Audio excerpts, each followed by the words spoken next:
श्रीमद् भगवद गीता को मुक्तिदायी कहा जाता है। हर दुख से मुक्ति दिलाने वाली, हर प्रॉब्लम से बचाने वाली, हर तकलीफ से छुड़ाने वाली, हर डर, हर दुख, चिंता को दूर करने की ताकत श्रीमद् भगवद गीता में है।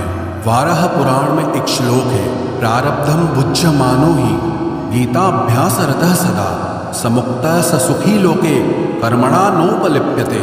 कि जो मनुष्य गीता को सुनता है, गीता को पढ़ता है, वो अपने हर दुख से मुक्त हो जाता है, उसे हर सुख की प्राप्ति होती है।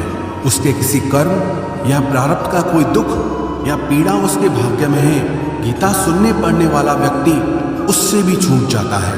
गीता के महात्म्य में कहा गया है कि जो मनुष्य गीता को नित्य पढ़ता और सुनता है, उसे मनुष्य नहीं देव समझना चाहिए। आज हम उसी श्रीमद् भगवद गीता की 20 शिक्षाओं के बारे में चर्चा करेंगे। गीता का सबसे पहला उपदेश है कि जब इंसान टूट जाता है, जब इंसान की जिंदगी में मुसीबतें आती हैं, तकलीफें आती हैं और जब हर कोई उसका साथ छोड़ देता है, उसी समय उस इंसान के भीतर उसकी असली शक्ति का जन्म होता है। उसी तकलीफ की घड़ी में उस इंसान के चरित्र का निर्माण होता है। क्योंकि जब तक हम दूसरों के सहारे होते हैं, तब तक हमें पता ही नहीं चलता कि हमारे अंदर की योग्यता क्या है, हमारी शक्ति क्या है। जो इंसान हमेशा दूसरों पे निर्भर रहता है, उसे कभी पता नहीं चलेगा जब जिंदगी में कोई मुश्किल आएगी तो वो उसका सामना कर सकता है या नहीं कर सकता है। जब अपनों से ठोकरें मिलती हैं और जब इंसान बिल्कुल अकेला पड़ जाता है, तब उसे खुद के लिए खुद ही खड़ा होना पड़ता है, अपनी तकलीफों से खुद ही लड़ना होता है। दुनिया की भीड़ सिर्फ मन को दिलासा देती है, लेकिन ऐसा कोई नहीं जो आपकी जिंदगी से आपकी तकलीफों को दूर कर सके।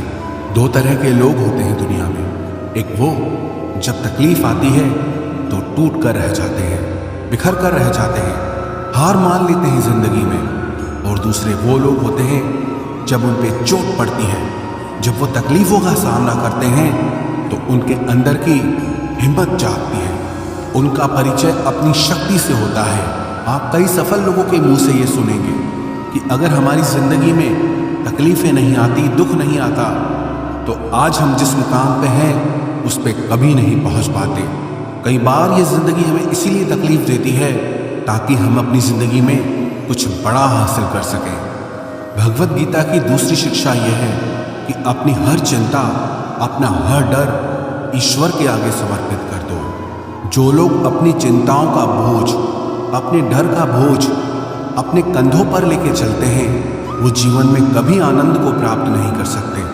लेकिन जिन लोगों ने अपनी हर चिंता, अपना हर डर ईश्वर के आगे सौंप दिया है, उनके अंदर एक विश्वास होता है, एक ताकत होती है, और उस ताकत के बल पर वो अपने हर डर से जीत जाते हैं, अपनी हर चिंता को दूर कर देते हैं। भगवद गीता की तीसरी शिक्षा यह है, भगवान श्री कृष्ण कहते हैं कि जो लोग मेरी इन शिक्षाओं में विश्वास नहीं रखते हैं, वो लोग इस सुख और दुख के चक्र से कभी नहीं छूट पाते हैं। थोड़े दिन जिंदगी में खुशी आएगी, फिर कोई दुख का ऐसा झटका लगेगा, फिर वो इंसान टूट जाता है। फिर कोई खुशी आएगी, फिर इंसान सब भूल जाता है, फिर थोड़े दिनों में और कोई तकलीफ आ जाएगी। ऐसे ये चक्र चलता ही रहता है। लेकिन जो लोग भगवद गीता की इन शिक्षाओं को मानते हैं, उस पर विश्वास करते हैं, उन पे चलते हैं, उन्हें अपनी ज़िंदगी में उतारते हैं, वो लोग मेंटली बहुत स्टेबल हो जाते हैं। लाइफ के सर्कमटेंसेस, लाइफ की सिचुएशंस उन्हें इतना डिस्टर्ब नहीं कर पाती।